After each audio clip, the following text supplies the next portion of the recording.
rester en France, c'est dommage. Mais ça n'a pas été un choix aussi facile que ce qu'on imaginait au départ. C'est ça le plus dur, c'est t'arrives, t'es seul. Orelsan qui dit à l'étranger, t'es un étranger, ça sert à rien d'être raciste. J'ai toujours expliqué que j'étais ouvert à aller un peu n'importe où. Finalement, il y a beaucoup de jeunes, ou moins jeunes, mais qui viennent ici par hasard, et ils restent. Je savais dire deux choses. Je savais dire ne govorím slovensko, qui veut dire je ne parle pas slovène. Et je savais dire rád by jedno pivo prosím, qui veut dire je voudrais une bière s'il vous plaît. Se faire un réseau en tant que Français qui arrive en Roumanie, c'est extrêmement simple. Je connais, toi et moi, des entrepreneurs qui ont fait leur fortune ici. Quand ils sont arrivés, probablement, on leur a dit mais t'es complètement malade. Et probablement qu'ils l'étaient. Sinon, ils n'auraient pas réussi. Pour l'ouverture intellectuelle et culturelle, voyager, et c'est pas uniquement la Roumanie, mais il y a vraiment plein de choses à découvrir. Je pense que les Français s'intègrent très très bien en Roumanie, aussi à travers ça. La langue est relativement facile à apprendre, et puis on se sent un peu chez nous aussi. Pour apprécier le pays d'où on vient, il faut avoir vécu ailleurs. D'où est-ce que tu viens? Lui, il est né en Allemagne, son père est français, sa mère est roumaine. Qu'est-ce qu'il est? Ça, c'est une question un peu compliquée. 3 millions de Français ont fait le choix d'entreprendre, travailler ou vivre à l'étranger. Out of Country est le podcast qui donne la parole aux expatriés. Pourquoi ce choix de vie? Quels sont les apprentissages à en tirer? Sont les sujets abordés dans ces épisodes. Un grand merci à EY Romagna de nous accueillir aujourd'hui pour l'enregistrement de cet épisode. Aujourd'hui, nous recevons Thierry Olivero. Salut Thierry. Bonjour Diane. Pour commencer, Thierry, si tu devais résumer ta vie à l'étranger jusqu'à aujourd'hui, quelle serait la phrase qui te viendrait en tête directement? Pas facile au début, mais une vraie aventure qui vaut la peine d'être vécue. Super Thierry. Alors, je pense que c'est une phrase qui vient en tête de beaucoup de personnes, surtout les expatriés qui peut-être nous regardent ou nous écoutent aujourd'hui. Et avant de rentrer dans le vif du sujet, Thierry, peux-tu te présenter? Qui es-tu? Écoute, Thierry Olivero, 37 ans, papa de 2 enfants de 4 ans et de 4 mois. J'habite en Roumanie depuis 3 ans, marié avec Elena, une Roumaine, et je suis directeur général donc d'Air Liquide ici en Roumanie. J'ai quitté la France en 2016, d'abord pour aller en Slovénie et en Autriche, puis en Allemagne, et maintenant depuis fin 2021 ici en Roumanie. J'aime courir, j'aime cuisiner, j'aime passer du temps avec ma famille, et voilà. Et j'aime aussi voyager, découvrir des nouvelles choses, découvrir les pays où j'habite. Il y a toujours beaucoup de choses à découvrir, j'imagine. C'est ce dont on va parler aujourd'hui. Merci beaucoup pour l'invitation de Léa. Avec grand plaisir. Merci à toi, mon cher Thierry. Comment ça a démarré? Donc, tu m'as cité plusieurs pays dans lesquels tu as vécu aujourd'hui. Ça a été quoi ton premier contact avec l'expatriation? Comment tu es arrivé dans le premier pays dans lequel tu as vécu en dehors de la France? Alors, si on parle strictement de en dehors de la France, ma première expérience, c'était un stage de 6 semaines dans le nord de l'Angleterre, dans un petit village où je travaillais pour une cimenterie Lafarge. Et le village s'appelait Waterhouses. Je comprenais pas pourquoi les gens voudraient appeler un village comme ça. Donc j'étais avec mon meilleur ami, on y a passé 6 semaines à l'été 2008. C'était un moment. Et il a plu pendant 6 semaines. Donc j'ai mieux compris. J'avais laissé mes clés de mon appartement quand je suis arrivé. Au bout de 6 semaines, elles avaient rouillé. Donc c'était vraiment... Donc ça, c'était la première expérience dans le nord de l'Angleterre. Très sympa quand même. Et ensuite, pendant mes études, j'étais 6 mois à Boston, aux États-Unis. Ok. Les États-Unis, c'est quand même un peu particulier, mais c'était quand même aussi une expérience très très enrichissante. Je suis revenu finir mes études à Paris, et donc début 2016, ma compagne, qui est devenue plus tard ma femme, a eu une opportunité à Ljubljana en Slovénie. Et moi, travaillant pour un grand groupe international, j'avais bien cette idée qu'à un moment, il y aurait une expatriation possible. Bon, c'est pas venu de mon côté, c'est venu du côté de ma compagne, mais c'était une belle opportunité. Donc on est parti. On a rendu notre appartement à Paris, et puis on est parti dans un pays qu'on connaissait finalement pas. Et donc c'était ça le point de départ. Je suis resté chez Air Liquide où j'ai travaillé en Autriche. Comme ça, je faisais des allers-retours entre l'Autriche et la Slovénie. C'était beaucoup de choses à découvrir, une nouvelle langue, une nouvelle culture, une histoire de l'ex-Yougoslavie, une récente, super passionnante. Voilà. Ça a commencé comme ça, et puis 2 ans plus tard, on s'est mariés. Moi, je voulais rentrer en France. J'ai dit à Alkil, est-ce que je peux rentrer en France? On m'a dit, pas de problème, mon job à Düsseldorf. J'ai dit, c'est pas la France. On m'a dit, t'inquiète pas. Et donc, l'un en l'autre, 10 ans plus tard, on est toujours à l'étranger. Tu m'as parlé de ta vie entre la Slovénie et l'Autriche. Donc, tu vivais en Slovénie, tu travaillais pour Air Liquide en Autriche, tu étais 50-50 entre les deux pays ou... Non, sauf ce que je faisais, c'est que je partais très tôt le lundi matin de Ljubljana Mhm. pour aller à Vienne. C'était 3-4 heures de route. Et puis je faisais le chemin inverse en fin de semaine, de jeudi au vendredi. Ah ok, Donc, je passais j'ai surtout cru que les... t'allais me dire le soir. Non, non, non, non. La semaine, je travaillais en Autriche. Le week-end, je le passais en semaine. Ce qui était très bien. Ça a été quoi un petit peu ton... Donc là, tu nous as parlé un petit peu d'Air Liquide en Autriche, ensuite du Düsseldorf, maintenant la Roumanie.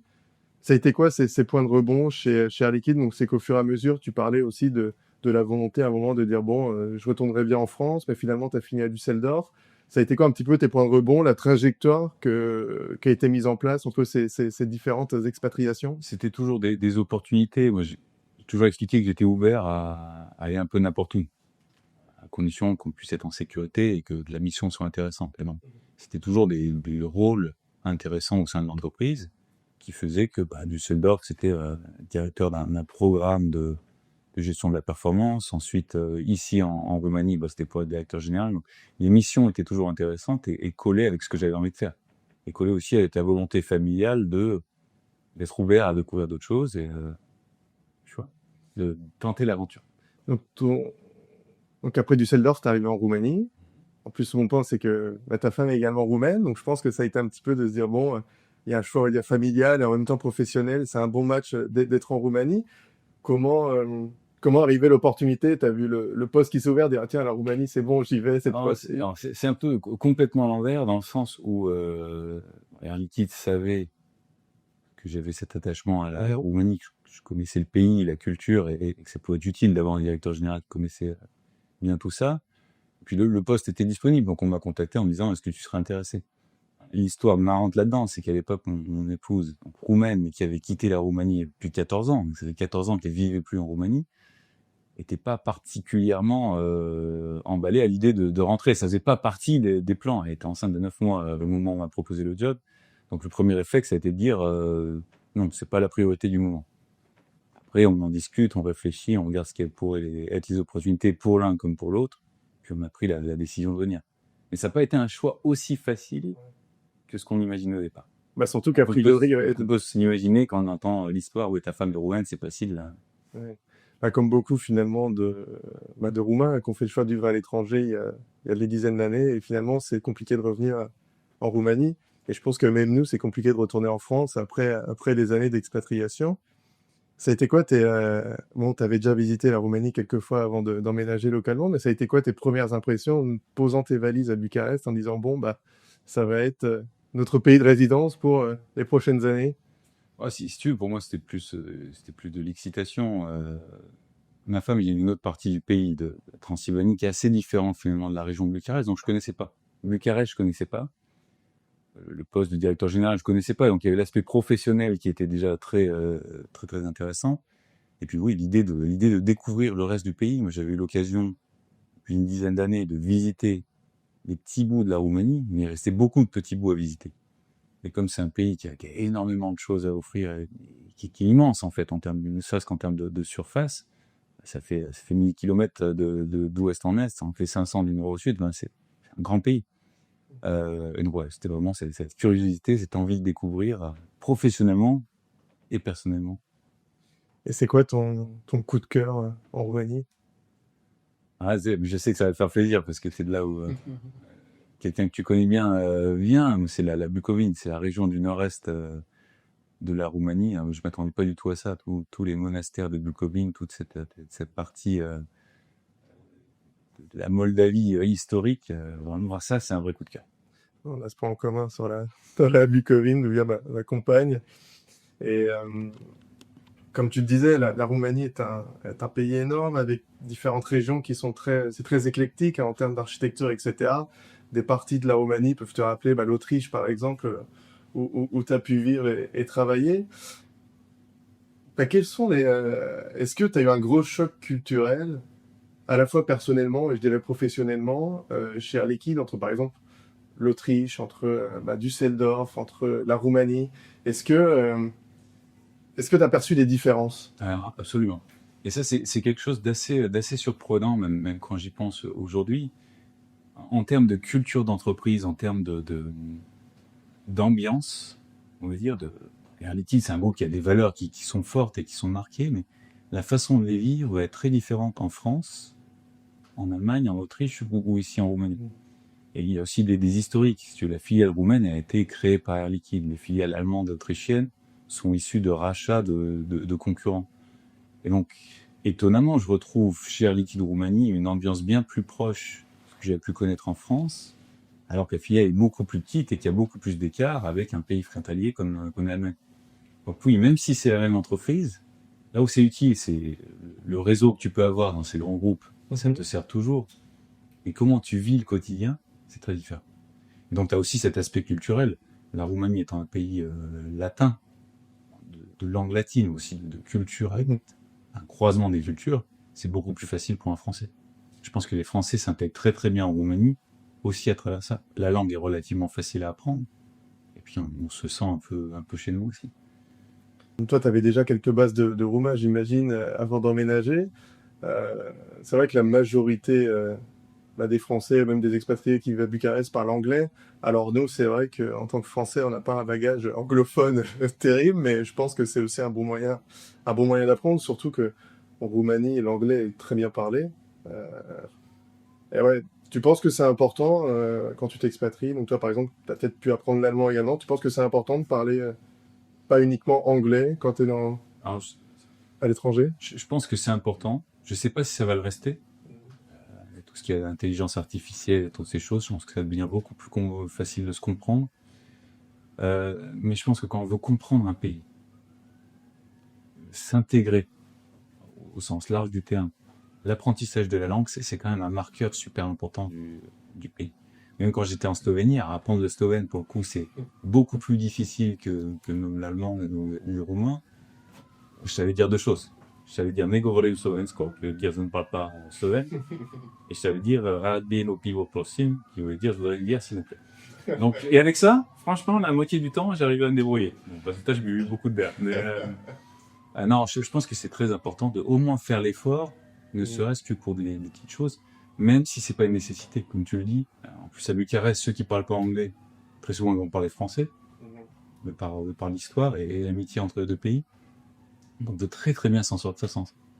Après, c'est un investissement qui n'est pas énorme, ne serait-ce que pour parler de façon très basique.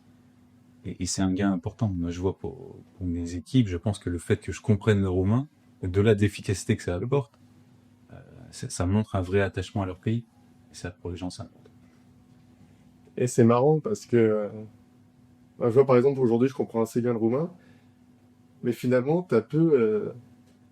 On parle rarement en roumain, quoi. À chaque fois, c'est quand on boit, on va directement parler anglais. Je dis, mais mince, Ah, ça, c'est vrai. je comprends, quoi. Ça, c'est vrai. Et je pense que c'est par politesse. On l'a vu très souvent quand tu prends le taxi, par exemple, et les personnes, même si tu comprends le roumain, elles vont vouloir te parler en anglais parce que, je pense que pour eux, c'est important de montrer qu'ils le parlent. Il y a une mise en valeur personnelle de c'est un étranger, je vais lui montrer que je parle une langue différente que la mienne. Et c'est peut-être aussi par politesse, pour pas nous mettre dans l'embarras et pour pas qu'on se sente gêné. C'est vrai que ça aide pas à apprendre la langue. Je le vois même dans le cadre professionnel où aujourd'hui, quand on arrive à la réception du bâtiment, les personnes font le switch parce qu'ils savent qu'on est étranger. Ouais, et puis même les taxis, etc. Rien que quand tu réserves ton taxi, Dylan et Thierry, déjà, c'est. Where are you from? Pour le coup, Dylan, c'est un peu moins français que Thierry. S'il peut se permettre. C'est vrai. À mon avis. Non, le gros avantage de Thierry, c'est qu'il y a encore des gens qui se souviennent de Thierry Henry. Et ça, dans tous les pays qui connaissent un peu le football, ça va. Moi, il y a un sujet de discussion facile dans le taxi, quoi. Ça a été quoi donc, tu t'en parlais, hein, ta femme était son 9e mois de grossesse quand tu es arrivé en Roumanie. Je pense que c'était du coup ton plus gros défi personnel quand tu es arrivé en Roumanie. Mais en général, au niveau, pas que la Roumanie, mais dans tes années d'expatriation, ça a été quoi ton plus gros défi personnel à chaque fois? Alors, il y en a deux. Il y a toute la partie administrative. Je veux pas dire que j'ai une phobie administrative, parce que le dernier qui a dit ça, il a eu des problèmes. Mais il a géré la bureaucratie, les enregistrements, tout ce qui est papier, que ce soit en Autriche, en Allemagne, même ici en Roumanie, c'est compliqué. Il y a quand même une certaine charge, une certaine lourdeur. Et le second, c'est devoir réinventer un réseau. quand tu arrives en Slovénie, tu connais personne, quand tu arrives en Autriche, il y a des pays où c'est plus ou moins facile. Après, tout dépend si tu veux être uniquement avec des Français ou faire un réseau local. Mais euh, recréer du lien, refaire l'effort de se créer des amis, entre guillemets. Voilà, à la base, je suis quelqu'un de très introverti, donc ça m'a aidé. Euh, ça m'a aidé. Même si tu verras toujours très probablement rarement dans les différentes soirées, parce que c'est pas mon truc, mais c'est ça le plus dur. C'est t'arrives, t'es seul. Et faut reconstruire un peu tout à chaque fois. C'est un défi. Ça me fait penser à une discussion que j'ai eue cette semaine avec un ancien collègue qui disait, tu vois, il habite au Canada. Il disait, tu vois, Dylan, là j'ai rencontré du monde au Canada, et en fait, une des premières questions qu'on me pose, c'est est-ce que tu comptes rester? Parce qu'on n'a pas envie on n'a pas envie de dépenser de l'énergie pour quelque chose qui va être éphémère, quoi. Et c'est vrai que finalement, même des personnes qui sont à Bucarest depuis 20, 25 ans, les Français, etc., te disent, bah en fait, nous, c'est facile, enfin, c'est facile. Bah, tous les 3 ans, on a un cercle d'amis qui évolue, quoi. Et il y a du turnover. Alors derrière, c'est sympa parce que je pense que tu restes en contact avec des personnes qui, peut-être aujourd'hui, vivent, je sais pas, en Thaïlande ou autre, tu peux garder des liens, mais c'est vrai que bah, tu as l'impression que bah, ça tourne toujours, quoi. Ouais. Après, c'est bon, ça a des avantages. Hein. Ça apprend à s'adapter aussi et à toujours un peu se réinventer aussi.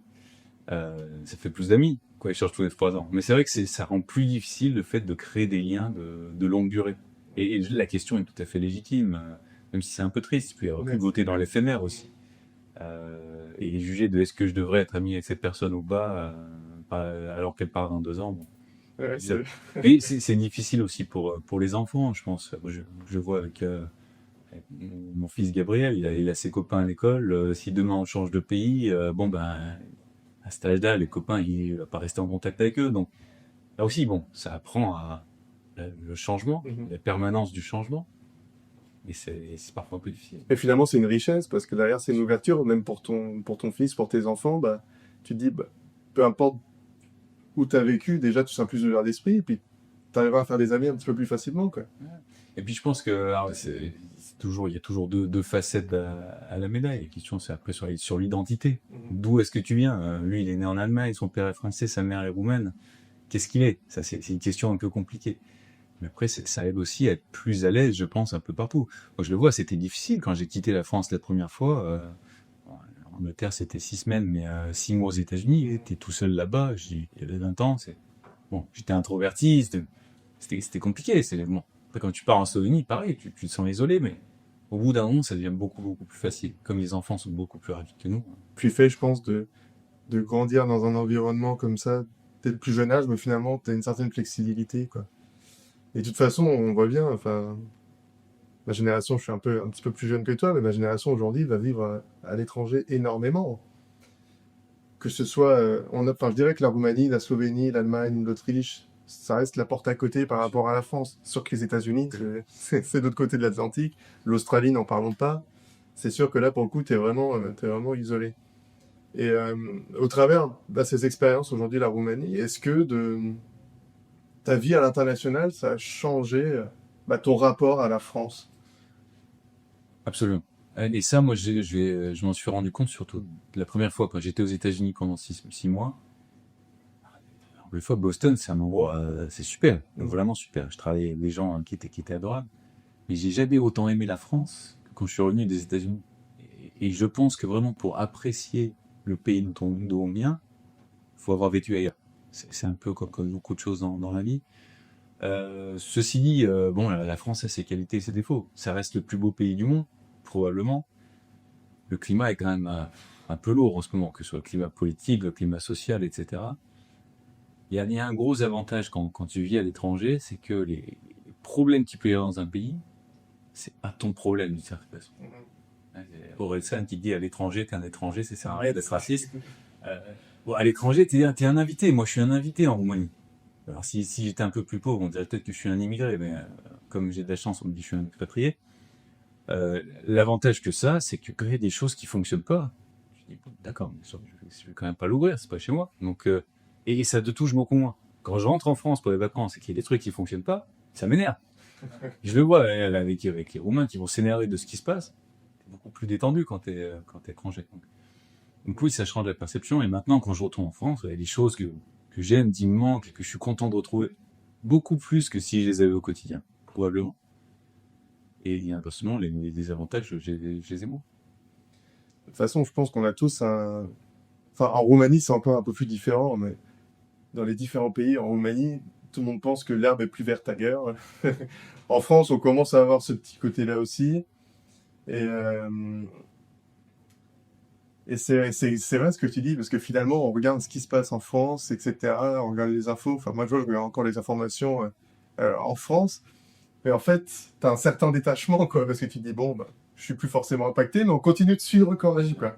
Alors que localement, bon, on suit un petit peu ce qui se passe en Roumanie, mais je pense on est plus informé sur la situation en France que la situation locale, quoi.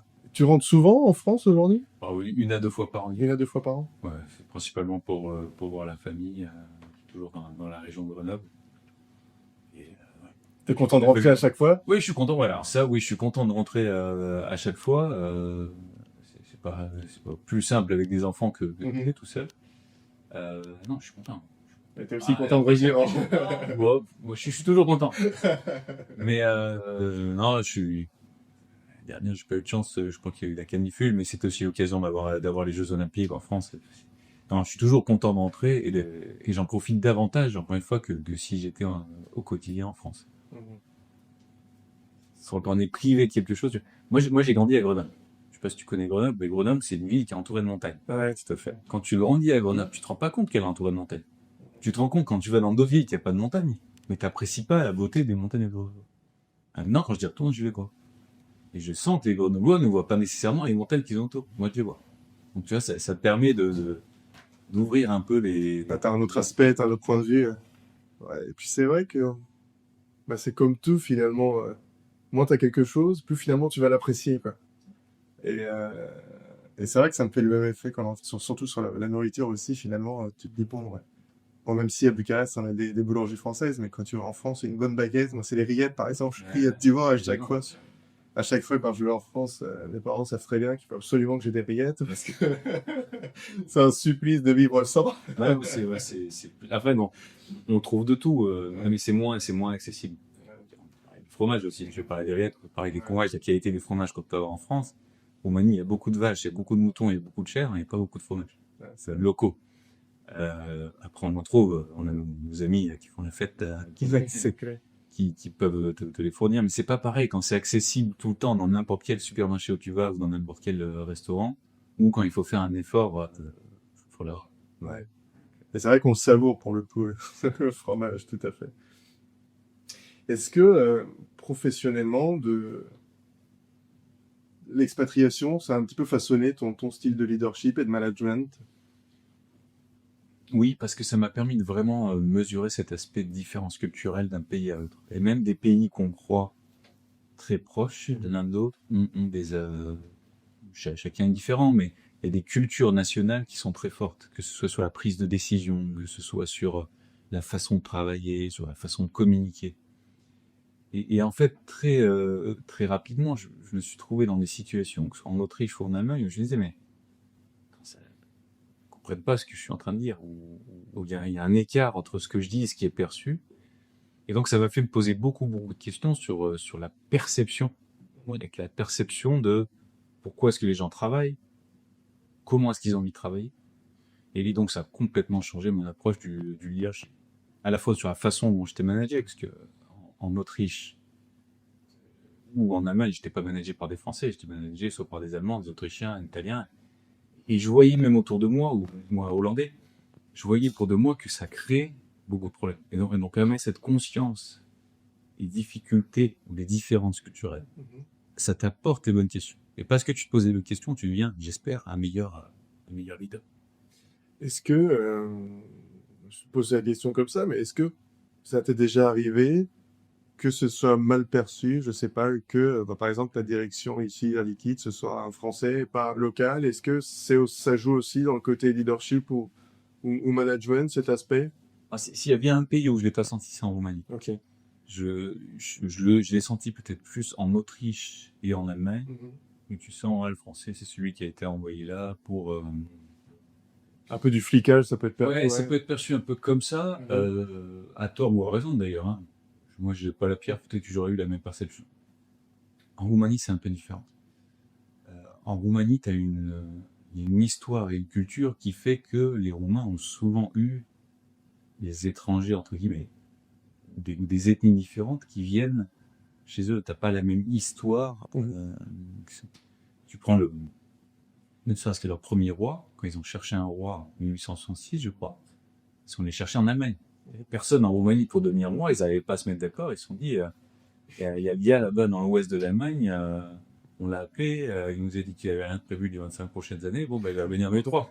Et ça les a pas dérangés. Et depuis, je pense que les Romains, même s'il y a près de rois depuis 35, gardent un attachement à ça, même si c'est un projet. Je dis pas que je suis un roi, que je suis oui, mais c'est une entreprise française et la question c'est pas tant est-ce qu'il est français ou est-ce qu'il est roumain, c'est qu'est-ce qu'il nous apporte et est-ce qu'on aurait envie de travailler pour un directeur général qui serait roumain. Et étonnamment, parfois j'entends ah mais non, on est content que ce soit un français. Est-ce qu'il serait content si c'est un non français, non roumain, je sais pas, mais c'est une entreprise française. Je viens avec mon réseau, je viens avec ma connaissance du business. Je les aide au quotidien, ils voient de la valeur. Bon, ici, non. Dans d'autres pays, oui. Et puis c'est vrai que t'as créé une belle équipe ici. Enfin, on sent qu'il y a une belle confiance avec toute ton équipe pour les avoir rencontrés plusieurs fois à l'ambassade. Et justement, en parlant de ton équipe, en parlant de Air Liquide, est-ce qu'il y a une initiative ou un projet dont tu es particulièrement fier que tu as lancé en Roumanie?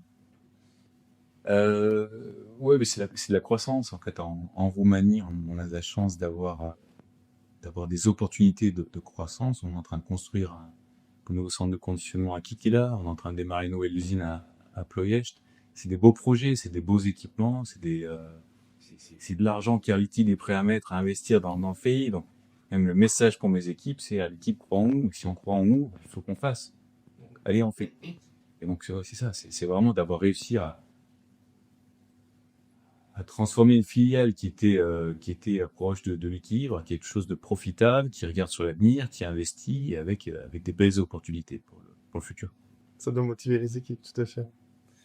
Comment tu as pu trouver ta place du coup, du coup, tu arrives en Roumanie, forcément, peut-être recréer ce réseau dont tu parlais, Dany, etc. Comment tu as trouvé ta place en tant qu'expatrié ici? Principalement à travers le boulot, parce que si tu veux, la plupart de mon temps, je le passe au travail, le reste du temps, c'est avec ma famille. La famille, c'est un réseau, c'est important. Donc à travers le travail, mais que ce soit en rencontrant des clients, en rencontrant des fournisseurs ou des différents partenaires. Il y a French Tech, la French Tech c'est quand même une institution ici en Roumanie et conseiller au commerce extérieur. Il y a tout un tas de communautés et de sous-communautés qui font que ça permet de rencontrer des gens qui sont toujours extrêmement bienveillants et qui sont pas uniquement là pour te vendre quelque chose ou pour faire du business. C'est vraiment les gens, ils veulent te rencontrer parce qu'ils ont envie de te rencontrer. Évidemment, il est toujours, ça reste, je rester pragmatique, mais quand je vois mon ami Dylan, je sais que c'est toujours pour passer un bon moment, avoir un déjeuner, boire un café, etc. Mais c'est le plaisir de se retrouver. Et ça, il y a vraiment cette bienveillance et cette simplicité qu'on trouve d'ailleurs chez les Roumains. Le peuple roumain est un peuple extrêmement accueillant et chaleureux. On le sent aussi à travers la communauté française. Je pense que les gens qui restent en Roumanie longtemps, les Français, ils restent pourquoi? Parce qu'ils s'y sentent bien. Et donc, c'est qu'ils ont d'une certaine façon le même caractère que la population locale. Et donc, ça en fait quelque chose de positif. Se faire un réseau en tant que Français qui arrive en Roumanie, c'est extrêmement simple. Ça demande du temps. Tout demande du temps. Et c'est extrêmement simple.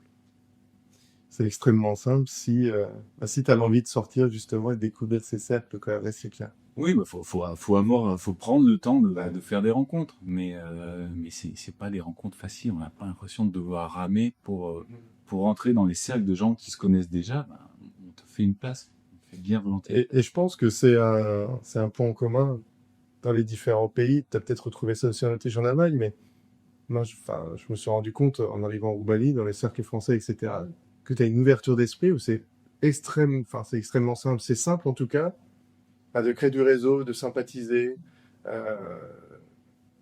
Je dirais même, peu importe la position dans une société ou quoi que ce soit, quoi. Et d'une certaine façon, c'est même plus simple à faire qu'en France. Ouais. Quand tu arrives dans une nouvelle île en France, ce sera pas nécessairement aussi simple que quand tu arrives ici. Il y a une communauté française près de ta ville. Quand tu rencontres un Français qui va présenter un autre, je sais pas, tu viens de Grenoble, tu vas à Rennes, hein, les gens de Rennes sont super sympas, et je suis pas sûr que ce soit aussi facile. T'as juste à aller t'installer dans un bar au Mail à Rennes et ça sera plus facile. Et justement, t'en parlais, toi aujourd'hui, tu es aussi conseiller du commerce extérieur à la France. Est-ce que tu peux dire quelques mots un petit peu sur les missions des CCEF? Euh, j'ai pas révisé. Non, mais en gros, dans chaque pays, y compris en France, t'as ce réseau et des conseillers au commerce extérieur où souvent ce sont des dirigeants d'entreprises françaises ou à capitaux français qui sont en Roumanie et qui travaillent en collaboration avec le service économique des ambassades sans qu'il y ait de hiérarchie entre eux. Donc, c'est un réseau qui a pour vocation de aider à l'export de la France vers les différents pays ou l'inverse, et de manière générale à développer les réseaux, aider à développer les réseaux VIE, enfin, un peu ténu ici en tant que VIE, et puis aussi informer la France à travers l'ambassade ou à travers le réseau de ce qui peut se passer dans un pays, en termes d'opportunités business, en termes de ce qu'on voit sur le terrain, en termes de ce qui pourrait être intéressant, toujours dans l'idée de cette équipe de France de l'export, si tu veux, et de cette volonté de continuer à ce que les entreprises françaises puissent réussir leur mission en France et à l'extérieur. Tu sens moi, en tout cas, de mon point de vue, j'ai l'impression que la Roumanie attire de plus en plus. C'est quelque chose que vous ressentez aussi. Toi, tu le ressens aujourd'hui. Je dirais, je sais pas, business-wise, est-ce qu'il y a de plus en plus de sociétés françaises qui veulent s'installer localement? Si tu veux, déjà, je pense que l'image de la Roumanie, elle change. Tous ceux qui viennent en Roumanie peuvent avoir parfois une image assez négative. Les années 2000 ont pas forcément aidé. On avait l'image un peu du Roumain le Roumain qui serait un peu un Rome en fait, et qui vient ici et qui vient en France pour prendre des emplois peu qualifiés, etc.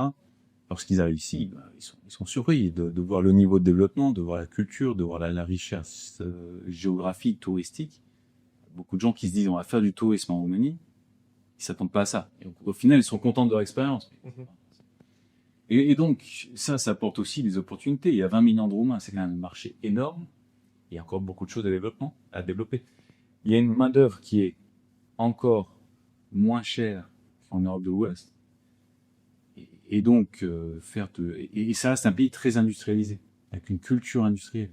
Donc les investissements, ils arrivent, les investissements dans l'industrie, mais aussi dans les services. Il y a encore beaucoup de choses à développer. L'entrepreneuriat, c'est un pays il y a des talents énormes. Les jeunes Roumains, ils sont très très bien formés, notamment dans tout ce qui est sciences et techniques. Donc pour les entreprises, pour recruter localement. Maintenant que les Roumains ont compris qu'ils peuvent aussi, eux, avoir des bons salaires ici en Roumanie, qui n'ont plus besoin d'aller à Londres ou à Paris, ou à San Francisco, il y a une dynamique qui est très positive. C'est un pays qui fait de la croissance et un où les gens sont ouverts sont tournés vers le futur. S'ils se tournent vers le passé, c'est pas toujours très, très joyeux. Donc ils se tournent vers le futur. Ils ont envie de demain. Peut-être plus que là où les Français et les Allemands se disent ah, c'était mieux avant. De fois, on entend c'était mieux avant qu'on est en France. Bah, c'est vrai qu'il y a 10, 15, 20 ans, les Roumains avaient tendance à partir travailler à l'étranger. J'ai l'impression que cette nouvelle génération a plutôt tendance à rester localement. T'en parlais, niveau qualification d'ingénierie, les ITistes, par exemple, sont très très bons en Roumanie, même au niveau des sociétés présentes. Il y a des multinationales, Amazon, etc., qui sont présents ici, Air Liquide également, qui font de l'emploi localement. Donc il y a je dirais, de très beaux noms présents localement. Et c'est vrai que, en termes d'attractivité, par exemple, pour les startups de l'Ouest, c'est pas vu, je dirais, comme un marché direct, mais plutôt qu'un moyen de se dire, bon, pour les talents, c'est intéressant, mais on voit pas forcément l'intérêt marché. Surtout, on veut d'abord développer les pays limitrophes à la France. Alors qu'en fait, tu as plein de sujets en Roumanie où il y a de la disruption à faire technologiquement avec des startups qui existent déjà en France, quoi. Et puis un marché de 20 millions de personnes, ça reste beaucoup. Ça reste un tiers de la France à peu près. C'est des gens responsables. Avec du positif et du négatif. La société roumaine, ça reste une société de consommation. Et donc s'il y a de la consommation dans tous les domaines, avec des salaires qui augmentent, avec un niveau de vie qui augmente, ça crée des opportunités de marché là où peut-être qu'il y a 10-15 ans, on n'était pas.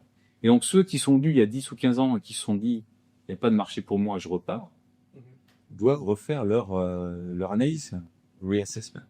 Et ceux qui sont arrivés il y a 30 ans, pour le coup, ont été visionnaires. C'est ceux qui ont eu la patience de rester, oui. Ils ont une fois que tu es établi ici, ça devient beaucoup, beaucoup plus facile. On connaît, toi et moi, des entrepreneurs qui ont fait leur fortune ici. Quand ils sont arrivés, probablement, on leur a dit, mais t'es complètement malade. Et probablement qu'ils l'étaient. Sinon, ils n'auraient pas réussi. Bah, tout à fait. Donc, il y a les entreprises à la fois qui s'implantent localement, les startups qui n'ont pas forcément un intérêt aujourd'hui pour la Roumanie. Mais c'est vrai que je dirais même pour les expatriés, les VIE, ou même les Français qui cherchent à vivre à l'étranger, la Roumanie, c'est pas un pays qui vient en tête tout de suite. On va plutôt penser, je sais pas, Canada, Australie ou même Thaïlande de plus en plus, aux pays limitrophes. Quand t'as annoncé, je sais pas, bon, toi du coup ta famille avait l'habitude que t'ailles vivre à l'étranger, tes parents et autres, mais la Roumanie, je pense au début ça a dû choquer un petit peu. Alors, quand j'ai annoncé que je devenais directeur Ouais. général d'Air Liquide Roumanie, pas plus que ça, par rapport à ce lien. Et quand j'ai dit que j'avais une copine roumaine, pas non, Ouais, ça fait sens. pas non plus autre mesure. Mais par exemple, l'an dernier, j'avais un VIE, Lucas. Lucas, il cherchait, comme beaucoup, il voulait aller à l'étranger. La Roumanie, c'était probablement pas au sommet de sa liste. Mais il était plus intéressé par la mission que j'avais à proposer. On a eu des bons échanges. Bon, c'est quelqu'un de courageux, donc il s'est dit, je vais aller en Roumanie. De toute façon, c'est 1 an. Ok, ça me plaît pas, c'est pas grave. Et je pense que lui aussi, il a découvert un pays auquel il s'attendait pas. Toi-même, t'es venu ici en VIE, peut-être un peu par hasard. Et finalement, il y a beaucoup de jeunes, ou moins jeunes, mais qui viennent ici par hasard, et ils restent parce qu'il est leur ça. Il y a un petit côté bienvenue chez les ch'tis, C'est vrai. sans l'accent. C'est le Nord. Mais avec ça, c'est que tu vas quelque part en disant, je sais pas trop ce que je vais trouver. Et après, tu te rends compte que, un peu comme bienvenue dans les ch'tis, les gens sont chaleureux, il fait bon vivre, on s'amuse, quand on bosse, on bosse. Il y a vraiment beaucoup de choses. Et pour les jeunes qui viennent les VIE, il y a beaucoup de choses à apprendre. Parce que quand tu viens avec tes connaissances de comment se font les choses en France, de ce que tu as étudié en France et que tu l'appliques à la Roumanie, tu as beaucoup apporté. Et donc très très vite, les jeunes se trouvent mis en valeur. Ils disent, ah ouais, je fais un stage ou je fais un VIE, mais en fait, les gens, ils ont vraiment besoin de moi. C'est pas juste pour faire 2-3 rapports que n'importe qui d'autre aurait pu faire. Et ça fait une grosse différence. Et puis même pour des grands groupes, pardon, je pense que tu as l'aspect aussi que c'est un pays qui est, en termes de nombre d'habitants, 3 fois plus petit que la France. Donc il y a peut-être certains tests de déploiement, etc., que tu vas plutôt faire sur un pays de 20 millions, et puis après voir si ça marche pour se déployer en Ça France. peut essayer, oui. Ça peut marcher. C'est vrai que moi, je me souviens quand j'avais annoncé à mes amis, ma famille, je vais en Roumanie, mais pourquoi ce choix, quoi? J'étais jamais venu, et finalement, ça va faire 4 ans, et puis je compte pas partir tout de suite. Et en même temps, c'est un pays plein d'opportunités, qui est dans une phase de développement et de croissance énorme. Enfin, on le ressent, même en 4 ans, depuis qu'on est là, je pense, on a bien vu la différence en 4 ans. Ah, moi, je l'ai vu en 10 ans, je l'ai vu en 4 ans. Après, je pense qu'il faut qu'on arrête parce qu'il y a tous les Français qui se pointent. Pas sûr que ça va rester comme ça, donc faut être un peu timide. Moi, voilà, Non, pas on a encore. Ouais, non, c'est bien, mais restez chez vous, quoi. Hein. Düsseldorf, c'est cool. Non. Mais alors, ceci dit, Düsseldorf, c'est pareil. Oui, je suis là, je trouvais un truc gris, tout ça. C'est très, très sympa, mais très, très bien dans cette région d'Allemagne. Encore une fois, c'est une question de est-ce que t'es ouvert, est-ce que t'es pas ouvert. Oui, tu vas pas avoir les mêmes choses qu'en France. Mais il y a d'autres choses. Il y a des choses différentes. Et puis, finalement, c'est à toi aussi de. Mais c'est vrai qu'il y a un adage qui court dans la communauté française à Bucarest, c'est que quand tu arrives en Roumanie, tu pleures 2 fois. En Roumanie, tu pleures 2 fois quand tu arrives et quand tu repars. C'est comme bienvenue chez les ch'tis. Mais il y a aussi l'adage que les voyages forment la jeunesse. Ouais. Et ça, je pense que pour l'ouverture intellectuelle et culturelle, voyager, et c'est pas uniquement la Roumanie, mais il y a vraiment plein de choses à découvrir. Après, il y a le pays autour, hein, il y a la Bulgarie, bon, l'Ukraine, c'est un peu plus compliqué d'y aller en ce moment, il y a la Moldavie, mais il y a beaucoup de choses à voir. Rester en France, c'est dommage. Que ce soit personnellement ou professionnellement, d'ailleurs. Et est-ce que tu as une anecdote qui te vient en tête, que ce soit amusante ou touchante, que tu as vécue ici en Roumanie? Ou lors, je sais pas, d'une autre expatriation, si c'est plus simple. Là, tu me poses une colle, parce que des anecdotes, j'en ai beaucoup. Je pense que le truc le plus marquant pour moi, c'est, encore une fois, c'est lié à la générosité et l'hospitalité des Roumains. C'est quand je suis venu les premières années, c'est qu'ils te servent le vin qu'ils font eux-mêmes, le vin de Casa, donc le vin qu'ils font à la maison. Donc ils sont extrêmement fiers, mais extrêmement fiers. Et moi, je suis quelqu'un de très poli, donc on me sert un verre, je le bois. Et le premier que j'ai bu, et je dirais pas chez qui, au cas où il me regarde, c'était une horreur. C'était une horreur, limite quoi. Hein. Et donc j'ai bu mon verre, j'étais très poli. Mais comme j'avais fini mon verre, et qu'eux, ils sont encore plus polis que moi, Il t'en aura. Laurent. J'ai eu mal à la tête dans ma vie, mais là, ça, c'était une synthèse. Et donc, c'est cette difficulté où la personne est généreuse et t'accueille et est fière de te montrer ce il ou elle a fait. En plus, t'es français, le vin, t'es censé connaître. Ils se disent, moi, mon vin est meilleur que celui en bouteille parce que c'est moi qui l'ai fait. Et voilà, donc... Vos vignes viennent de Saint-Estèphe. voilà, c'est ça, presque. Bon, c'est souvent du vin blanc, mais ça, voilà. Le plus marquant, c'est ça. Et puis même, au-delà des vins maison, il y a les palinka et tsuika. Ah ouais. À chaque fois, tu dois les goûter. Et si tu veux, quand tu rejoins la Roumanie à travers un conjoint, ou un compagnon, une compagne, tu peux pas dire non. Tu peux pas dire non. T'as la fierté de... Et donc ouais, ça, c'était dur au début. Et bon, ça a peut-être un peu changé dans les scandales, mais c'est vrai qu'à l'époque, c'est à chaque fois que t'allais chez quelqu'un, c'était, tiens, le petit verre de cognac qu'on a fait nous, d'alcool de prune, etc. C'est fatigant. C'est fatigant. Ah. Ça fait mal à la tête. Du coup, j'ai arrêté l'alcool. Ah oui? Ouais, c'est ce que je dis quand... Hier. C'est ce que je dis quand je suis invité. C'est... Par rapport à tout ça, t'en parlais, t'encouragerais les jeunes vraiment à voyager. C'est quoi le meilleur conseil que tu donnerais à quelqu'un qui envisage une expatriation? Pas se poser trop de questions. Il faut arriver préparé d'un point de vue administratif. Ça, c'est sûr. Pour tout le reste, il faut pas faire trop de plans sur la comète. Il faut aller quelque part. C'est vrai qu'on sent la phobie administrative. C'est une obsession, parce que...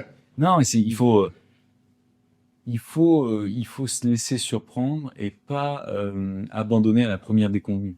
Quand on va quelque part, il y a toujours des choses qui surprennent. Il y a toujours l'état des routes en Roumanie. Bon, faut pas trop se focaliser là-dessus. Oui, c'est un mauvais état. Bon, c'est comme ça. Tu peux le changer. Oui, si t'es cantonnier, si t'es pas cantonnier, tu peux pas le changer. Donc tu l'acceptes. Donc il faut accepter que les choses soient pas comme chez nous. Et il faut essayer de regarder ce qu'il y a de beau partout. Et c'est ça, le vrai conseil, c'est ça. Allez pas vous imaginer que vous allez voir la même chose ailleurs, mais prenez ce qu'il y a ailleurs et prenez le bon dans tout ça. C'est très beau ce que tu viens de dire. Ce conseil, pour toi, c'est quoi les qualités? Mais je pense que c'est une question difficile parce que finalement, tu forges ces qualités au fur et à mesure. Mais c'est quoi les qualités nécessaires pour un poste à responsabilité, par exemple, comme le tien aujourd'hui, à l'étranger? C'est quoi les qualités dont tu as besoin pour réussir avec tes équipes en tant que leader? Alors, si je dis l'empathie, ça va être un petit peu trop, c'est un peu trop à la mode, mais c'est quand même quelque chose de vrai. Je vais plutôt choisir le mot curiosité. En tant que dirigeant, même, en tant que personne, c'est être vraiment curieux, mais une curiosité qui soit bien placée, évidemment, mais poser des questions. Vraiment avoir la volonté de comprendre le pays, comprendre l'entreprise, comprendre l'organisation, comprendre les clients, comprendre les marchés. Avoir cette curiosité d'aller à la découverte de ce qu'on connaît pas et poser des questions, poser beaucoup de questions. Le jour où les gens en auront marre des questions, ils te le diront. Évidemment, il y a toujours la façon de poser la question, mais si tu montres aux gens que tu es vraiment intéressé, profondément, avec du cœur, à leur vie, beaucoup plus facile. Et ça, je pense que c'est lié à l'humain. C'est pas lié à la Roumanie. Pareil, quelque part, c'est avoir la curiosité. Qu'est-ce que vous faites? Ouais, dans l'observation avant l'action. Ouais, oui, déjà dans l'observation, mais aussi dans le questionnement et dans aller au contact des gens. Et le plus dur, c'est de le faire sans jugement. Toi, tu m'en parlais, tu avais des équipes à la fois sur Cluj, un petit peu partout dans le pays, et tu es vraiment allé à leur contact. C'est important d'être sur le terrain. Pour moi, c'est toujours important et je le fais pas assez. Mais même pour mes clients, pour moi, les premières choses, c'était d'aller voir les gros clients. Évidemment, il y avait il y avait une inflation en ce moment-là sur le prix d'énergie. Il y avait un contexte commercial, un contexte business. C'est pourquoi vous utilisez nos gaz? Je vends de l'air. Pourquoi vous utilisez l'air que je vends? Et comment ça se passe pour vous? C'est super important. Et justement, maintenant que tu as cette dizaine d'années d'expatriation, si tu revenais en arrière, qu'est-ce que tu ferais différemment? Avec du recul. Enfin, s'il y a quelque chose que tu ferais différemment dans ton parcours international? Je pense que j'irais plus au contact des gens. C'est toujours pas ma force, ça l'était encore moins il y a 10 ans. Et je pense qu'en Slovénie, notamment, ou en Autriche, je suis pas suffisamment allé au contact des gens. J'ai eu tendance à travailler et un peu m'isoler le reste du temps parce que c'était dans la nature, mais du coup on profite moins des choses. Et puis c'est vrai que tu vois la Slovénie, alors je l'ai bien visité, mais j'ai pas tout visité en me disant ce sera toujours là. Je suis parti en 2018, j'y suis jamais retourné finalement.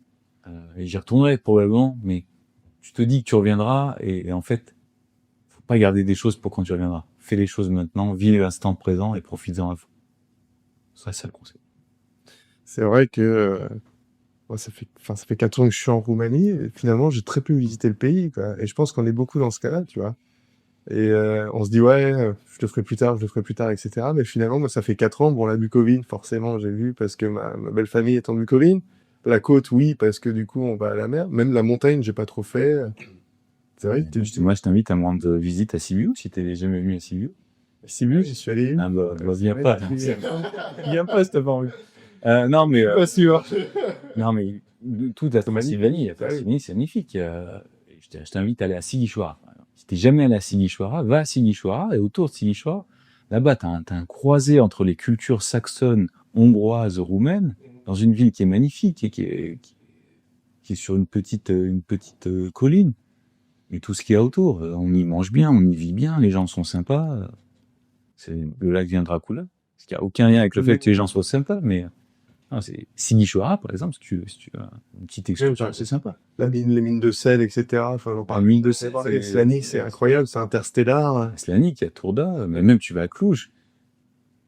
Cluj et Bucarest, c'est des villes très différentes. Tu vas à Iași, t'es peut-être allé à Iași. Iași, c'est aussi une ville extraordinaire.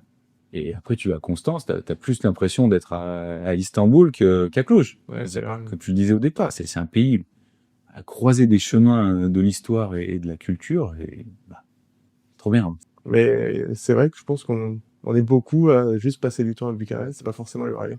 Limite, on part plus à l'étranger d'ailleurs que rester localement. Mais les Roumains, c'est pareil. Ouais, c'est vrai. Tu vois, les Roumains, il y a beaucoup de Roumains qui vont partir en vacances. Tu prends Tassos en Grèce, il y a plus de Roumains que Grecs. J'ai un bon ami qui va d'ailleurs ce week-end en Grèce. Il y a beaucoup de gens comme ça, ils visitent les autres pays. Mais c'est ce que tu disais à un moment dans une discussion sur l'herbe est plus verte ailleurs. Ils oublient de visiter leur propre pays. Mais il y a des choses, il y a des extraordinaires. Et c'est vrai que même nous, tu vois, le volcan, il est, c'est extraordinaire. Mais c'est vrai que nous, on se rend compte finalement, t'es à Bucarest, tu dis bon, t'es à 1 heure d'Istanbul en avion. C'est vrai que si tu pars de Paris, du coup, c'est pas la même distance. Enfin, tous les pays autour, en fait, t'es proche de pays où, quand tu veux y aller depuis la France, faut que tu partes au moins 4-5 jours. Là, tu peux y aller pour un week-end facilement. C'est vrai que ça, c'est aussi un truc, je pense, qui motive à plutôt voir autour que voir le pays, ce qui est dommage, parce que c'est vrai que, finalement, bon, les infrastructures, on va pas jeter la pierre sur les infrastructures, mais t'es plus rapidement arrivé à Istanbul que aller à Cluj, quoi. Par exemple, tu vois. T'es plus rapidement à Istanbul que de sortir de Bucarest si tu veux aller à Constance à la mer. Ouais, tu as 2 heures de route. Sur 2 heures de route, mais t'en mets 4 parce que t'as 2 heures pour sortir de Bucarest. Tu veux aller en train à Sibiu, c'est 6 heures. Tu veux aller en train à Cluj, c'est 11. Ouais, c'est ok. C'est compliqué. Donc, c'est vrai qu'il y a ce déficit d'infrastructure. Et en voiture, on disait, il y a encore un réseau autoroutier qui se développe. Mais il y a 10 ans, il n'y en avait pas du tout des autoroutes. Maintenant, il commence à y en avoir. Donc. Et dans 10 ans, il y aura sûrement un maillage qui ressemble à ce qu'on a en Pologne ou en Hongrie. Ça permettra de visiter plus facilement. Aujourd'hui, c'est pas facile. Tu le vois, j'imagine, quand vous allez c'est compliqué. Si tu résumais les 10 années de ta vie à l'expatriation, qu'est-ce que ça t'a apporté humainement? Ouais, c'est vraiment cette ouverture d'esprit, cette capacité à comprendre beaucoup mieux les autres cultures. Je n'étais pas forcément quelque chose de très fort là, en moi, mais vraiment cette capacité de comprendre ce que vit chacun et d'avoir cette curiosité tu traverses un village, tu dis, que font ces gens? De quoi ils vivent? Non, je me posais pas la question. Donc c'est vraiment, ça m'a énormément aidé à découvrir le monde, en fait. À découvrir les gens, à découvrir les cultures et ça m'a rendu plus heureux. Beaucoup plus heureux que quand t'es fermé sur que ce que tu connais. C'est vrai qu'on a tous tendance de nature à être comme ça. Et pour la dernière question de clôture, s'il y avait un seul film que tu recommandais à quelqu'un, ce serait quoi? Et pitch-le en 10 secondes. Un seul film? Pour le coup, ça va pas être sur la Roumanie, mais si tu me demandes un film, j'en ai 2-3 qui viennent en tête, mais je partirais sur Inglourious Basterds, qui est, en gros, en 10 secondes, je sais pas si je vais réussir en 10 secondes, mais c'est 3 histoires en parallèle entre des soldats juifs américains qui viennent combattre les nazis, un chasseur de nazis qui vient, un chasseur de juifs qui vient chasser donc des juifs en France, et une fille qui cherche à venger sa famille. C'est un film très très Un drôle. film de Tarantino, Ouais, excellent. un excellent Tout à film fait. Tarantino avec un Christophe Waltz qui est extraordinaire. Ouais, c'est excellent. Un gros merci Thierry Merci, William. pour ton temps. C'était un vrai plaisir d'échanger avec toi. Si jamais vous avez aimé cet épisode, n'hésitez pas à mettre un like ou 5 étoiles sur les différentes plateformes. De nouveau, un grand merci à EY Roumanie de nous avoir accueillis aujourd'hui. Puis on se retrouve très bientôt pour un nouvel épisode de Out of Country. À bientôt.